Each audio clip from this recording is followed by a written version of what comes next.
आपके साथ रहना है बाबा, हमें आपके पास चलना है बाबा, हमें आपके साथ रहना है बाबा, हमें आपके पास चलना है बाबा, हमें तोड़ कर मन के सारे बंधन, तोड़ कर मन के सारे बंधन, छोड़ कर दुनिया के व्यर्थ चिंतन, आपकी गोद में पलना बाबा, हमें आपके पास चलना है बाबा, हमें आपके साथ रहना है बाबा, हमें।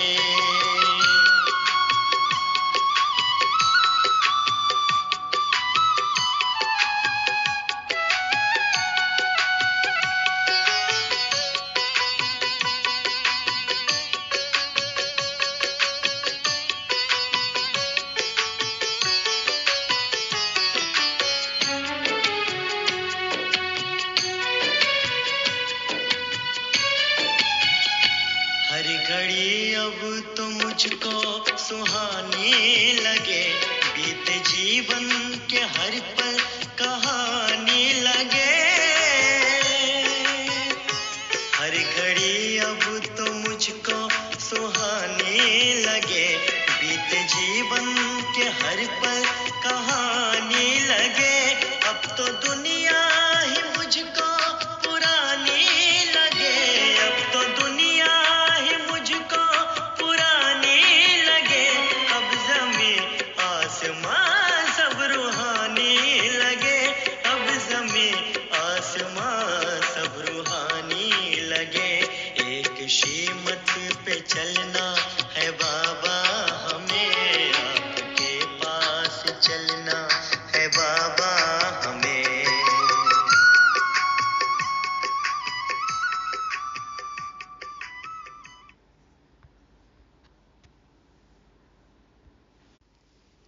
ओम शांति। याद की यात्रा में तत्पर रहने वाली गुणवान महान आत्माओं को गॉडली मॉर्निंग। आज की मुरली से कुछ प्रश्न हैं। पहला प्रश्न, हम बाबा के पास क्यों आए हैं? हमें बाबा के पास क्या मिलता है? बाबा के साथ क्यों रहना है हमें? दूसरा प्रश्न, बाबा यहाँ आंख बंद करके बैठने की क्यों मना करते हैं? कहते हैं ना, आंख बंद करके नहीं बैठना है, क्यों? तीसरा प्रश्न, हमारा प्रीतम कौन है? बाबा हमारा बेहद का बाप, तो हमारा प्रीतम कौन है? और चौथा, वैराग्य कितने प्रकार का होता है? बाबा बार बार मुरलियों में समझाते हैं वैराग्य कितने प्रकार का वैराग्य है। अगला प्रश्न है, हम कितने धनवान थे, माला माल थे, फिर निधन क्यों हो गए? कंगाल निधन के क्यों हो गए? अगला प्रश्न है, ऊपर रहने वाले बाप को हम नीचे कैसे खींच सकते हैं? परम धाम में रहते, हाँ, हम कहते भगवान ऊपर वाला, तो उन्हें हम नीचे कैसे खींच सकते हैं? अगला प्रश्न है, रावण पर गधे का शीश क्यों दिखाते हैं? कभी सोचा? रावण पर गधे का शीश दिखाते हैं, क्यों? अगला प्रश्न है, हम परमानंद का अनुभव कैसे कर सकते हैं? सभी आत्माओं को परम आनंद चाहिए ना, कैसे मिलेगा? इन सभी प्रश्नों का उत्तर सुनेंगे, समझेंगे आज 11/9/2024 की साकार मुरली में। 11/9, हाँ, 911 याद है ना। शिव भगवान वाच, मीठे बच्चे, तुम बाप के पास आए हो अपने कैरेक्टर्स सुधारने, तुम्हें अभी दैवी कैरेक्टर्स बनाने हैं। हाँ, क्यों आए हम बाबा के पास? दैवी कैरेक्टर्स बनाने के लिए, दिव्य गुणों की धारणा करने के लिए। बाबा से हमें दिव्य गुणों की समझ मिलती है। बाबा के साथ हम रहते हैं, पास रहते हैं, तो हमारे कैरेक्टर्स सुधरते हैं, हम में दिव्य गुणों की धारणा होती है। तो मीठे बच्चे, तुम बाप के पास आए हो अपने कैरेक्टर्स सुधारने, तुम्हें अभी दैवी कैरेक्टर्स बनाने हैं। हाँ, अभी तो कैसे सबके आसुरी कैरेक्टर है ना, कितना चारित्रिक पतन है। तो हमें बाबा के पास आना पड़ता है कैरेक्टर सुधारने के लिए। प्रश्न है, तुम बच्चों को आंखें बंद करके बैठने की मना क्यों की जाती है? उत्तर में बाबा कहते, क्योंकि नज़र से निहाल करने वाला बाप तुम्हारे सम्मुख है। भक्ति में गाते आए ना, नज़र से निहाल किंदा स्वामी। तो नज़र से निहाल करने वाला बाप तुम्हारे सम्मुख है। अगर आंखें बंद होंगी तो निहाल कैसे होंगे? कहते हैं ना, बस एक नज़र पड़ जाए प्रभु की, भगवान की कृपा दृष्टि मिल जाए, तो अगर आंखें बंद होंगी तो निहाल कैसे होंगे? स्कूल में आंखें बंद करके नहीं बैठते हैं, आंखें बंद होंगी तो सुस्ती आएगी। तुम बच्चे तो स्कूल में पढ़ाई पढ़ रहे हो, यह सोर्स ऑफ इनकम है, लाखों पद्मों की कमाई हो रही है, कमाई में सुस्ती उदासी नहीं आ सकती। हाँ, जब कमाई होती है तो देखो कितने चौकन्ने रहते हैं, आंखें थोड़ी बंद करते हैं। तो बाबा कहते हैं, यहाँ तो लाखों पद्मों की कमाई हो रही है, 21 जन्मों की कमाई हो रही है, तो फिर सुस्ती उदासी नहीं आ सकती, आंखें बंद करके नहीं बैठ सकते। ओम शांति। मीठे मीठे रूहानी बच्चों प्रति बाप समझाते हैं। यह तो बच्चे जानते हैं कि रूहानी बाप परम धाम से आकर हमको पढ़ा रहे हैं। क्या पढ़ा रहे हैं? बाप के साथ आत्मा का योग लगाना सिखलाते हैं, जिसको याद की यात्रा कहा जाता है। यह भी बताया है, बाप को याद करते करते मीठे रूहानी बच्चे तुम पवित्र बन अपने पवित्र शांति धाम में पहुंच जाएंगे। क्यों आते हैं हम बाबा के पास? पवित्र बनने के लिए। पवित्र बनेंगे तो ही पवित्र शांति धाम में जाएंगे। कितनी सहज समझानी है। अपने को आत्मा समझो और अपने प्रीतम बेहद के बाप को याद करो, तो तुम्हारे जन्म जन्मांतर के पाप जो हैं वह भस्म होते जाएंगे। प्रीतम, जिससे प्रीत हो, तो बेहद के बाप से हमें प्रीत है। बाबा कहते हैं याद करो, प्रीतम को याद करो, तो तुम्हारे जन्म जन्मांतर के पाप जो हैं वह भस्म होते जाएंगे। इसको ही योग अग्नि कहा जाता है। बाबा से योग लगाएंगे तो हमारे पाप भस्म हो जाएंगे। जैसे दिखाते हैं ना कि सूरज की किरणों को, उसके प्रकाश को कागज में एकत्रित करो तो कागज कैसे जलकर भस्म हो जाता है, उसी तरह से योग अग्नि से हमारे पाप भस्म हो जाते हैं। इसको ही योग अग्नि कहा जाता है। यह भारत का प्राचीन राजयोग है, जो बाप ही हर 5000 वर्ष के बाद आकर सिखलाते हैं। बेहद का बाप ही भारत में इस साधारण तन में आकर तुम बच्चों को समझाते हैं। इस याद से ही तुम्हारे जन्म जन्मांतर के पाप कट जाएंगे, क्योंकि बाप पतित पावन हैं और सर्वशक्तिमान हैं। तो बाबा से हम सकाश लेते हैं तो हमारे पाप कट जाते हैं, भस्म हो जाते हैं, क्योंकि बाबा ही पतित पावन हैं, सर्वशक्तिमान हैं। तुम्हारी आत्मा की बैटरी अभी तमो प्रधान बन गई है। जो सतो प्रधान थी, अब उनको फिर से सतो प्रधान कैसे बनाएं? जो तुम सतो प्रधान दुनिया में जा सको, व शांति धाम घर में जा सको। बच्चों को यह बहुत अच्छी रीति याद रखना है। बाप बच्चों को यह डोज देते हैं, हाँ डोज देते हैं, रोज पाठ पढ़ाते हैं। यह याद की यात्रा उठते बैठते चलते फिरते तुम कर सकते हो। उठते बैठते चलते फिरते कर्मयोगी हो सकते हैं ना। जितना हो सके गृहस्थ व्यवहार में रहते हुए कमल फूल समान पवित्र रहना है। बाप को भी याद करना है और साथ साथ दैवी गुण भी धारण करने हैं, क्योंकि दुनिया वालों के तो आसुरी कैरेक्टर्स हैं। हम भी थे ना पहले उसी दुनिया में, तो अब तो वो दुनिया छोड़कर आ गए ना, भूल गए ना। तो बाबा कहते हैं अब तुम्हें तो दैवी कैरेक्टर्स बनाने हैं, दुनिया वालों के आसुरी कैरेक्टर्स हैं। तो अब उस दुख की दुनिया की तरफ हमारा मुख नहीं होना चाहिए। आसुरी कैरेक्टर वाले जो संबंध हैं हमारे, उनसे हमें उपराम होना है। साक्षी भाव रखना है, तोड़ निभाना है। तो बाबा कहते तुम बच्चे यहाँ आए हो दैवी कैरेक्टर्स बनाने। इन लक्ष्मी नारायण के कैरेक्टर्स बड़े मीठे थे। हाँ, कितना अच्छा चरित्र देखो। भक्ति मार्ग में उन्हों की ही महिमा गाई हुई है। भक्ति मार्ग कब से शुरू होता है यह भी किसको पता नहीं है, अभी तुमने समझा है। और रावण राज्य कब से शुरू हुआ यह भी अब समझा है। हाँ, कब चीज क्या आई, कब आई, कैसे आई, कितने दिनों के लिए आई, कितने वर्ष चली, हमको अब सब कुछ पता है। तो बाबा कहते हैं ये किसको भी पता नहीं है कि भक्ति मार्ग कब से शुरू हुआ, रावण राज्य कब से शुरू हुआ, लेकिन हमने ये सब बातें अभी समझी हैं। तुम बच्चों को यह सारी नॉलेज बुद्धि में रखनी है, जबकि जानते हो हम ज्ञान सागर रूहानी बाप के बच्चे हैं। अब रूहानी बाप हमको पढ़ाने आते हैं। यह भी जानते हो यह कोई ऑर्डिनरी बाप नहीं है। हाँ, कोई साधारण बाप नहीं है, लौकिक बाप की तरह ऑर्डिनरी बाप नहीं है। बाबा क्या है? हाँ, स्पेशल, एक्स्ट्रा ऑर्डिनरी, यूनिक है, यूनिक। तो यह है रूहानी बाप जो हमको पढ़ाने आया है। उनका निवास स्थान सदैव ब्रह्मलोक में है। लौकिक बाप तो सबके यहाँ है। यह बच्चों को अच्छी रीति निश्चय में रखना है। हम आत्माओं को पढ़ाने वाला परम पिता परमात्मा है जो बेहद का बाप है। भक्ति मार्ग में लौकिक बाप होते हुए भी परम पिता परमात्मा को बुलाते हैं। उनका एक ही नाम यथार्थ शिव है। यथार्थ, हाँ, जैसा नाम है देखो उसका अर्थ है। बाबा का कर्तव्य भी वही है और बाबा कल्याणकारी है। हाँ, शिव माना बिंदी, तो ज्योति बिंदु है। शिव माना कल्याणकारी, बाबा कल्याणकारी है, तो यथार्थ नाम है शिव। हाँ, यथा नाम तथा गुण। तो बाप खुद समझाते हैं मीठे मीठे बच्चों मेरा नाम एक ही शिव है। इसीलिए देखो सदा शिव कहते हैं।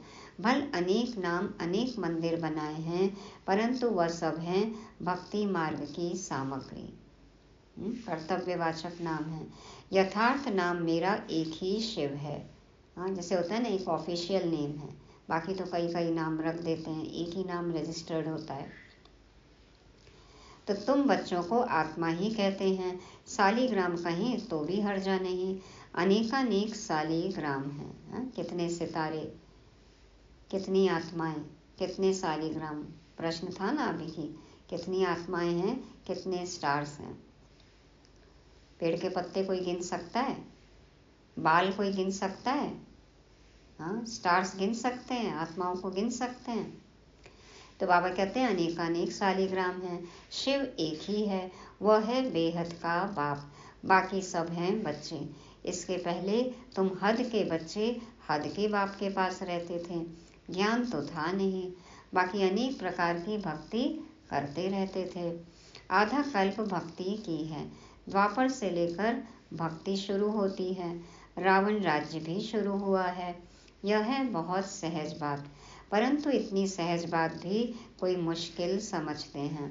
रावण राज्य कब से शुरू होता है यह भी कोई नहीं जानता। तुम मीठे बच्चे जानते हो बाप ही ज्ञान का सागर है। जो उनके पास है वह आकर बच्चों को देते हैं। शास्त्र तो हैं भक्ति मार्ग के। बाबा के पास तो जितना ज्ञान है, जो ज्ञान है सब बाबा ने बच्चों को दे दिया है। ज्ञान सागर, बाबा कहते हैं ना कि तुम चिड़ियाओं ने, तुम बच्चों ने ज्ञान सागर को हप कर लिया है। और शास्त्र तो हैं भक्ति मार्ग के। अभी तुम समझ गए हो ज्ञान, भक्ति और फिर है वैराग्य। तो जब ज्ञान मिलता है तो भक्ति से वैराग्य हो जाता है। यह तीन मुख्य हैं। सन्यासी लोग भी जानते हैं ज्ञान, भक्ति और वैराग्य, परंतु सन्यासियों का है अपना हद का वैराग्य। वह बेहद का वैराग्य सिखला न सकें, वो तो घर बार छोड़कर चले जाते हैं। और बेहद का वैराग्य क्या है, बाबा सिखाते हैं। घर गृहस्थी में रहते हुए पूरी दुनिया से वैराग्य। तो दो प्रकार के वैराग्य हैं, एक है हद का, दूसरा है बेहद का। देखो शमशान जाते हैं तो भी वैराग्य आता है, कोई परिस्थिति आती है तो भी वैराग्य आता है, लेकिन समझ से, ज्ञान मिलने के बाद समझ से आया हुआ वैराग्य ये परमानेंट रहता है। तो बाबा कहते हैं एक है हद का, दूसरा है बेहद का वैराग्य। वह है हठ योगी सन्यासियों का वैराग्य, यह है बेहद का। तुम्हारा है राजयोग, वह घर बार छोड़ जंगल में चले जाते हैं तो उन्हों का नाम ही पड़ जाता है सन्यासी। हठ योगी घर बार छोड़ते हैं पवित्र रहने के लिए, यह भी है अच्छा। चलो अपवित्र बने, इससे तो अच्छा है कि पवित्र रहते हैं। बाप कहते हैं भारत तो बहुत पवित्र था, इतना पवित्र खंड और कोई होता नहीं। तो जितना पवित्र उतना पतित। भारत की तो बहुत ऊंची महिमा है जो भारतवासी खुद नहीं जानते हैं। हाँ, सोने की चिड़िया, विश्व गुरु, भारत की संस्कृति देखो कितनी फेमस है। सब प्रभावित होकर यहाँ खींचे चले आते हैं। तो बाबा कहते हैं भारत की इतनी ऊंची महिमा भारतवासी खुद ही नहीं जानते। बाप को भूलने कारण सब कुछ भूल जाते हैं, अर्थात नास्तिक निधन के बन पड़ते हैं। क्यों नास्तिक बन गए, क्यों निधन के बन पड़े, क्यों कंगाल हो गए, बेहाल हो गए, बदहाल हो गए? क्योंकि बाप को भूल गए। सतयुग में कितनी सुख शांति थी, अभी कितनी दुख अशांति है। हाँ, घर घर में महाभारत है या मन मन में महाभारत है? मूल वतन तो है ही शांति धाम, जहाँ हम आत्माएं रहती हैं। आत्माएं अपने घर से यहाँ आती हैं बेहद का पार्ट बजाने। अभी यह है पुरुषोत्तम संगम युग, जबकि बेहद का बाप आते हैं नई दुनिया में ले चलने के लिए।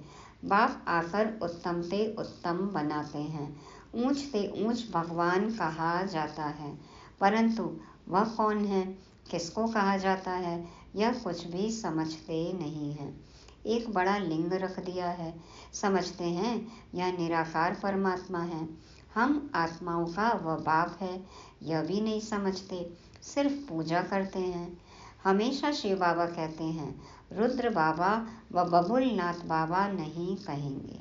शिव बाबा कहा जाता है ना, रुद्र बाबा नहीं कहते। तुम लिखते भी हो शिव बाबा याद है, वर्षा याद है। यह स्लोगन्स घर घर में लगाने चाहिए। शिव बाबा को याद करो तो पाप भस्म होंगे, क्योंकि पतित पावन एक ही बाप है। इस पतित दुनिया में तो एक भी पावन हो नहीं सकता, पावन दुनिया में फिर एक भी पतित नहीं हो सकता। शास्त्रों में तो सब जगह पतित लिख दिए हैं। त्रेता में भी कहते रावण था, सीता चुराई गई। श्री कृष्ण के साथ कंस, जरासंधि, हिरण्यकश्यप आदि दिखाए हैं। देवता के साथ असुर दिखा दिए, हीरो के साथ विलेन दिखा दिए, श्री कृष्ण पर कलंक लगा दिए हैं। अब सतयुग में यह सब हो नहीं सकते। कितने झूठे कलंक लगाए हैं, बाप पर भी कलंक लगाए हैं तो देवताओं पर भी कलंक लगाए हैं। हाँ, कलंक लगाने में तो किसी को नहीं छोड़ा भक्तों ने। तो बाबा कहते हैं सबकी ग्लानि करते रहते हैं। तो अब बाप कहते हैं यह याद की यात्रा है आत्मा को पवित्र बनाने की। पावन बन फिर पावन दुनिया में जाना है। बाप 84 का चक्र भी समझाते हैं। अभी तुम्हारा यह अंतिम जन्म है, फिर घर जाना है। घर में कौन जाएगा? हम तो जाएंगे, शरीर जाएगा, घर में शरीर तो नहीं जाएगा। सब आत्माएं जानी हैं, इसलिए मीठे मीठे रूहानी बच्चों अपने को आत्मा समझकर बैठो, देह नहीं समझो। और सत्संगों में तो तुम देह अभिमानी हो बैठते हो। यहाँ बाप कहते हैं देही अभिमानी होकर बैठो।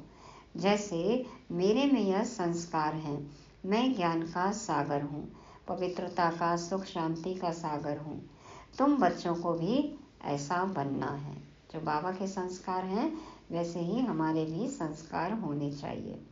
बेहद के बाप और हद के बाप का कॉन्ट्रास्ट भी बतलाते हैं। बाबा से क्या मिलता और हद के बाप से क्या मिलता है।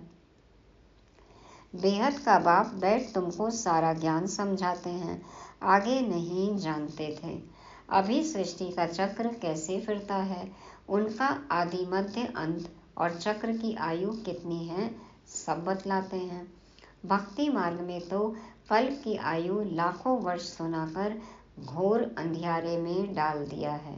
नीचे ही उतरते आए हैं। लगता है ना अभी और समय है, और समय है, नीचे गिरते ही गए। कहते भी हैं ना, जितना हम भक्ति करेंगे उतना बाप को नीचे खींचेंगे। सोचते हैं ना कि जितना हम भक्ति करेंगे, भगवान को पुकारेंगे, भगवान नीचे आएगा। बाप आकर हमको पावन बनाएंगे। बाप को खींचते हैं क्योंकि पतित हैं, बड़े दुखी बन जाते हैं। फिर कहते हैं हम बाप को बुलाते हैं। खूब पुकार रहे हैं, देखो अभी भक्ति पूरी हो ही नहीं रही है, और बाबा तो आकर अब ले जाने की तैयारी में है। आकर ज्ञान दे दिया, अब तो जाने का समय है, लेकिन भक्ति भी अभी चरम सीमा पर है। बताओ कि भगवान आ गए हैं तो विश्वास भी नहीं करते हैं, क्योंकि भक्ति का पाठ अभी पूरा हुआ ही नहीं है। तो बाप भी देखते हैं बिल्कुल दुखी तमोप्रधान बन गए हैं। 5000 वर्ष पूरे हुए हैं, तब फिर आते हैं। बाबा भी देख लिए कि इतने वर्षों से बच्चे बुला रहे हैं, दुखी हो गए, पतित हो गए, कंगाल हो गए। फिर 5000 वर्ष पूरे हो गए अब तो, और फिर आते हैं बाबा। यह पढ़ाई कोई इस पुरानी दुनिया के लिए नहीं है, तुम्हारी आत्मा धारण कर साथ ले जाएगी। जैसे मैं ज्ञान का सागर हूँ, तुम भी ज्ञान की नदियाँ हो। यह नॉलेज कोई इस दुनिया के लिए नहीं है। यह तो छी दुनिया, छी शरीर है, इनको तो छोड़ना है। शरीर तो यहाँ पवित्र हो नहीं सकता। मैं आत्माओं का बाप हूँ, आत्माओं को ही पवित्र बनाने आया हूँ। इन बातों को मनुष्य तो कुछ भी समझ नहीं सकते हैं। क्यों नहीं समझ सकते? बिल्कुल ही पत्थर बुद्धि, पतित हैं, इसलिए गाते हैं पतित पावन सीताराम। आत्मा ही पतित बनी है, आत्मा ही सब कुछ करती है। भक्ति भी आत्मा करती है, शरीर भी आत्मा लेती है। पतित पावन बाप को पुकारते हैं, आओ हे सीताओं के राम आओ। तो आत्मा ही पतित बनी, आत्मा ही सब कुछ करती है। भक्ति भी आत्मा करती है, शरीर भी आत्मा लेती है, सब कुछ आत्मा ही करती है। अब बाप कहते हैं मैं तुम आत्माओं को ले जाने आया हूँ। मैं बेहद का बाप तुम आत्माओं के बुलावे पर आया हूँ। तुमने कितना पुकारा है, तुमने बुलाया और हम चले आए। अभी तक भी बुलाते रहते हैं, हे पतित पावन, ओ गॉडफादर, आकर इस पुरानी दुनिया के दुखों से, डेविल से लिबरेट करो तो हम सब घर में चले जावें। तुमने बुलाया और बाप चले आए और बहिष्ठ स्वर्ग हथेली पर ले आए। बाबा कहते हैं कि बच्चे पुकारते रहे कि डेविल से लिबरेट करो तो हम सब घर में चले जाएं। और तो कोई को पता ही नहीं है हमारा घर कहाँ है, घर में कैसे कब जाएंगे। मुक्ति में जाने के लिए कितना माथा मारते हैं, कितने गुरु करते हैं, जन्म जन्मांतर माथा मारते चले आए हैं। टिप्पण घिस गई, बाल उड़ गए। वे गुरु लोग जीवन मुक्ति के सुख को तो जानते ही नहीं हैं। वे चाहते हैं मुक्ति, कहते भी हैं विश्व में शांति कैसे हो। सन्यासी भी मुक्ति को ही जानते हैं, जीवन मुक्ति को तो जानते नहीं। परंतु मुक्ति जीवन मुक्ति दोनों वर्षा बाप ही देते हैं। उनको मुक्ति चाहिए, मोक्ष चाहिए, ब्रह्म में लीन होना है। जीवन मुक्ति तो किसी को पता ही नहीं है। तुम जब जीवन मुक्ति में रहते हो तो बाकी सब मुक्ति में चले जाते हैं। अभी तुम बच्चे नॉलेज ले रहे हो यह बनने के लिए। तुमने ही सबसे जास्ती सुख देखा है, फिर सबसे जास्ती दुख भी तुमने देखा है। आदि सनातन देवी देवता धर्म वाले तुम ही फिर धर्म भ्रष्ट कर्म भ्रष्ट हो गए हो। हम ही पवित्र थे, हम ही पतित बने, और फिर बाद में देखो सब हमारे देखा देखी सब पतित बनते गए। तो गलती किसकी है? हमारी ना। सुधारेंगे कौन? हम ही सुधारेंगे। तो बाबा कहते हैं कि तुम ही फिर धर्म भ्रष्ट कर्म भ्रष्ट हो गए। तुम पवित्र प्रवृत्ति मार्ग वाले थे। यह लक्ष्मी नारायण पवित्र प्रवृत्ति मार्ग के हैं। घर बार छोड़ना यह सन्यासियों का धर्म है। सन्यासी भी पहले अच्छे थे, तुम भी पहले बहुत अच्छे थे। अभी तमो प्रधान बने हो। सन्यासी भी पहले सच बोलते थे, नेति नेति कहते थे, और अब देखो अहम ब्रह्मास्मि अहम शिवोहम कहते हैं। तो ये सब क्या है? तमो प्रधानता है। बाप कहते हैं यह ड्रामा का खेल है। बाप समझाते हैं यह पढ़ाई है ही नई दुनिया के लिए। पतित शरीर पतित दुनिया में ड्रामा अनुसार हमको फिर 5000 वर्ष के बाद आना पड़ता है। न कल्प लाखों वर्ष का है, न मैं सर्वव्यापी हूँ। शिव भगवान उवाच है ये। न कल्प लाखों वर्ष का है, न मैं सर्वव्यापी हूँ। यह तो तुम मेरी ग्लानि करते आए हो, मैं फिर भी तुम पर कितना उपकार करता हूँ। जितनी शिव बाबा की ग्लानि की है उतना और कोई की नहीं की है। हाँ, सॉरी बोला सबने बाबा को। सॉरी बाबा, सॉरी। बाबा को देखो, भगवान को हमने कंकड़ पत्थर ठिक्कर भित्तर सब में ठोक दिया है। जो बाप तुमको विश्व का मालिक बनाते हैं उनके लिए तुम कहते रहते हो सर्वव्यापी है। जब ग्लानि भी हद की हो जाती है, हाँ, तब फिर मैं आकर उपकार करता हूँ। ग्लानि की भी हद हो जाती है, हाँ, ग्लानि भी बेहद में चली गई ना, अति ग्लानि कर दी, हद पार कर दिया। जब ग्लानि की भी हद हो जाती है तब फिर मैं आकर उपकार करता हूँ। यह है पुरुषोत्तम संगम युग, कल्याणकारी युग, जबकि तुमको पवित्र बनाने आता हूँ। ग्लानि की भी मार्जिन खत्म हो गई तब आते हैं बाबा, देखो तो भी आकर हम पर उपकार करते हैं, पवित्र बनाते हैं। क्यों? क्योंकि पुरुषोत्तम संगम युग है, कल्याणकारी युग है और बाबा कल्याणकारी है। कितनी सहज युक्ति पावन बनाने की बतलाते हैं। तुमने भक्ति मार्ग में बहुत धक्के खाए हैं, तालाब में भी स्नान करने जाते हैं, समझते हैं इससे पावन बन जाएंगे। मानसरोवर में डुबकी लगाते हैं। अब कहाँ वह पानी और कहाँ पतित पावन बाप। समझते हैं गंगा स्नान करेंगे पावन बन जाएंगे। वह सब है भक्ति मार्ग, यह है ज्ञान मार्ग। ज्ञान स्नान करेंगे तो पावन बनेंगे।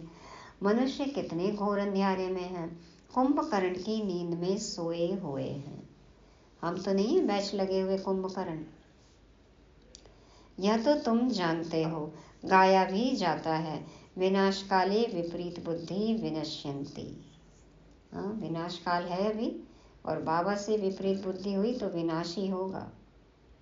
अभी तुम्हारी नंबरवार पुरुषार्थ अनुसार प्रीत बुद्धि है, पूरी नहीं है, क्योंकि माया घड़ी घड़ी भुला देती है। कभी बाबा की तरफ मुख और फिर कभी रावण की तरफ मुख हो जाता है।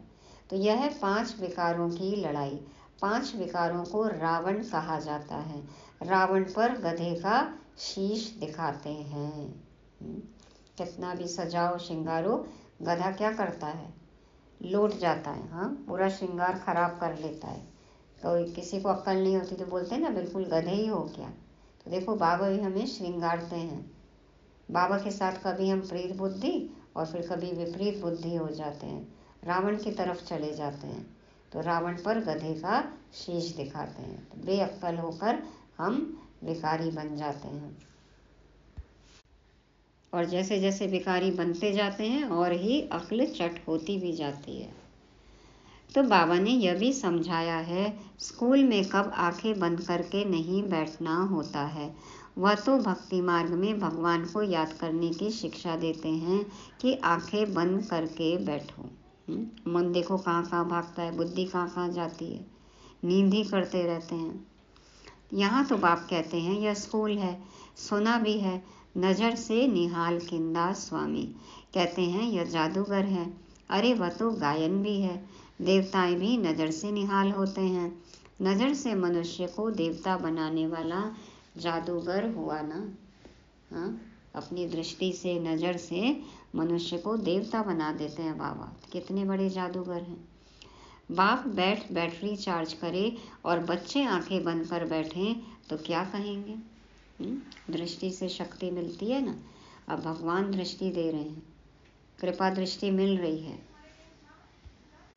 शक्ति मिल रही है, बैटरी चार्ज हो सकती है और हम आंखें ही बंद करके बैठ जाएं तो फिर जादू होगा, बनेंगे हम मनुष्य से देवता। तो बाप बैटरी चार्ज करे और बच्चे आंखें बंद कर बैठें तो क्या कहेंगे? स्कूल में आंखें बंद कर नहीं बैठते, नहीं तो सुस्ती आती है। अब तो आंखें खुली है ना, तो खुली रखनी है। तीसरा नेत्र। पढ़ाई तो है सोर्स ऑफ इनकम, लाखों पद्मों की कमाई है। कमाई में कभी उबासी नहीं लेंगे। यहाँ आत्माओं को सुधारना है। यह एम ऑब्जेक्ट खड़ी है। उन्हों की राजधानी देखनी हो तो जाओ दिलवाड़ा में। वह है जड़, यह है चैतन्य दिलवाड़ा मंदिर। बाबा कहते हैं ना, ये एम ऑब्जेक्ट है। श्री लक्ष्मी श्री नारायण का चित्र बाबा हमेशा कहते हैं, देखो ये तुम्हारा एम ऑब्जेक्ट है। और दिलवाड़ा मंदिर वो हमारी यादगार है। चैतन्य दिलवाड़ा मंदिर कौन है? जड़ दिलवाड़ा मंदिर में क्या है? देवताएं भी हैं, स्वर्ग भी है। नीचे तपस्या कर रहे हैं, ऊपर बैकुंठ दिखाया है। तो यहाँ पे क्या है? मधुबन क्या है? चैतन्य दिलवाड़ा मंदिर है। हम सब राजयोगी हैं, तपस्या कर रहे हैं और बाबा हमें स्वर्ग की बादशाही दे रहे हैं। ब्रह्मा तन है, चैतन्य दिलवाड़ा मंदिर। हाँ, शिव बाबा की पदरामणि आकर हमें स्वर्ग की बादशाही देते हैं। तो राजयोगी बनना है, ब्रह्मचारी बनना है। बाबा कहते हैं देवताएं भी हैं, स्वर्ग भी है। सर्व का सदगति दाता आबू में ही आते हैं, इसलिए बड़े ते बड़ा तीर्थ आबू ठहरा। हाँ? सबसे बड़ा तीर्थ आबू, जहाँ पे ऑलमाइटी ब्रह्मा तन में आते हैं, यूनिवर्सिटी खोलते हैं। ये सब क्या है? अभी संगम पर चैतन्य दिलवाड़ा मंदिर। जो भी धर्म स्थापक अथवा गुरु लोग हैं, सबकी सदगति बाप यहाँ आकर करते हैं। यह सबसे बड़ा तीर्थ है, परंतु गुप्त है, इनको कोई जानते नहीं है। गुप्त है। अभी जब प्रत्यक्ष हो जाएगा, देखो कैसी भीड़ लगेगी। तो बाबा कहते हैं अभी कोई जानते नहीं हैं, गुप्त हैं, ये सबसे बड़ा तीर्थ है। अच्छा, मीठे मीठे सीखी लदे बच्चों प्रति माता पिता बाप दादा का याद प्यार और गुड मॉर्निंग। रूहानी बाप के रूहानी बच्चों को नमस्ते। हम रूहानी बच्चों की रूहानी बाप दादा को याद प्यार, गुड मॉर्निंग और नमस्ते। शुक्रिया बाबा, शुक्रिया। धारणा के लिए मुख्य सार। पहला पॉइंट, जो संस्कार बाप में है वही संस्कार धारण करने हैं। बाप समान ज्ञान का सागर बनना है। देही अभिमानी होकर रहने का अभ्यास करना है। दूसरा, आत्मा रूपी बैटरी को सतो प्रधान बनाने के लिए चलते फिरते याद की यात्रा में रहना है। दैवी कैरेक्टर्स धारण करने हैं। बहुत बहुत मीठा बनना है। वरदान, त्रिकालदर्शी बन दिव्य बुद्धि के वरदान को कार्य में लगाने वाले सफलता संपन्न भव। त्रिकालदर्शी बन दिव्य बुद्धि के वरदान को कार्य में लगाने वाले सफलता संपन्न भव। बाप दादा समझाते हैं कि बाप दादा ने हर बच्चे को दिव्य बुद्धि का वरदान दिया है। दिव्य बुद्धि द्वारा ही बाप को, अपने आप को और तीनों कालों को स्पष्ट जान सकते हो। आत्मा, परमात्मा और सृष्टि चक्र का, तीनों लोकों का, तीनों कालों का हमें देखो स्पष्ट ज्ञान मिला। हम जान सकते हैं दिव्य बुद्धि से। सर्व शक्तियों को धारण कर सकते हो। दिव्य बुद्धि वाली आत्मा कोई भी संकल्प को कर्म व वाणी में लाने के पहले हर बोल व कर्म के तीनों काल जानकर प्रैक्टिकल में आती है। बाबा कह रहे हैं कि दिव्य बुद्धि वाली आत्मा क्या करती है? कोई विचार आया, उसको बोलने से पहले और कर्म में लाने से पहले उसका रिजल्ट क्या होगा ये जानकर, ये समझकर फिर बोलती है, करती है, फिर उसको प्रैक्टिकल में लाती है। उनके आगे पास्ट और फ्यूचर भी इतना स्पष्ट होता है कि जितना प्रेजेंट स्पष्ट है। पास्ट और फ्यूचर भी इतना स्पष्ट होता है जितना प्रेजेंट स्पष्ट है। ऐसे दिव्य बुद्धि वाले त्रिकालदर्शी होने के कारण सदा सफलता संपन्न बन जाते हैं। पास्ट में क्या हुआ, भूतकाल में क्या हुआ, अभी हम क्या सोच रहे हैं, और यदि हम ऐसा करेंगे तो भविष्य में इसका रिजल्ट क्या होगा, ये सब कुछ पता लग जाए और फिर हमारे कर्म उस अनुसार हों तो फिर कभी गलती तो कर ही नहीं सकते हैं ना, तो सदा सफलता मिलेगी।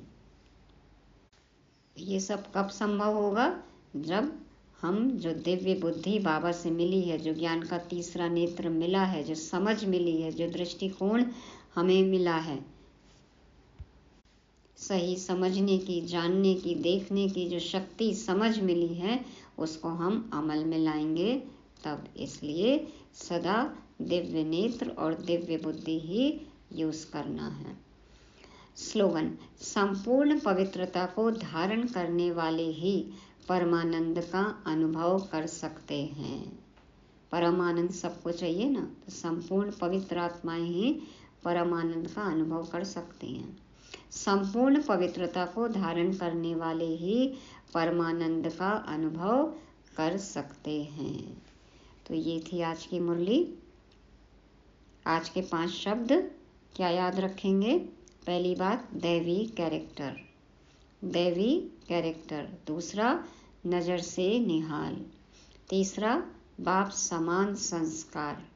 और चौथा, दिव्य बुद्धि। और पांचवा, परमानंद। ओम शांति।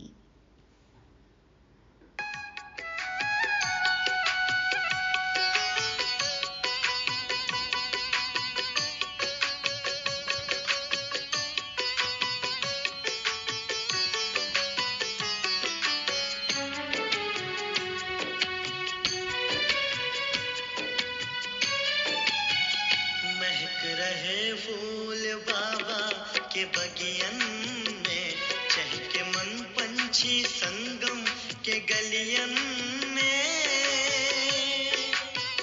महक रहे फूल बाबा के बगियन में, चहके मन पंछी संगम के गलियन में। बरसे ज्ञानामृत बाबा तेरे बतियन में, बरसे ज्ञानामृत बाबा तेरे बतियन में। झरते योग की यमुना मेरे अखियन में, झरते योग की यमुना मेरे अखियन में। जीवन गुणों से भरना है बाबा हमें, आपके पास चलना है बाबा हमें, आपके साथ रहना है बाबा हमें, आपके पास चलना है बाबा हमें, आपके साथ रहना है बाबा हमें। तोड़ कर मन के सारे बंधन, तोड़ कर मन के सारे बंधन, छोड़ कर दुनिया के व्यर्थ चिंतन। आपके साथ रहना है बाबा हमें, आपके पास चलना है बाबा हमें, आपके साथ रहना है बाबा हमें, आपके पास चलना है बाबा हमें, आपके साथ रहना है बाबा हमें, आपके पास चलना है बाबा हमें, आपके साथ